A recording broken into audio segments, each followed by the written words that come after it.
Simple English versus Advanced English. episode. 2. I'm very hungry. I'm starving. I'm very busy. I'm swamped. I'm very happy. I'm over the moon. I'm very tired. I'm exhausted. I'm very scared. I'm petrified. It's very beautiful. It's chocolate gorgeous. I'm very cold. I'm freezing. Okay, tell me, why don't we use the word very in the sentence?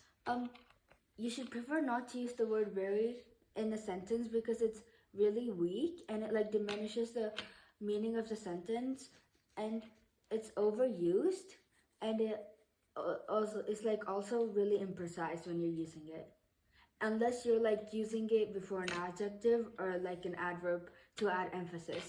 Okay, so తను ఏం చెప్పిందంటే word వెరీని సెంటెన్స్లో use చేసేటప్పుడు so ఆ sentence యొక్క అర్థము పాడు చేయొచ్చు, లేకపోతే మీరు చెప్పాలనుకున్న దానికి మ్యాచ్ చేయకపోవచ్చు. Thank you. Thank you. Please subscribe.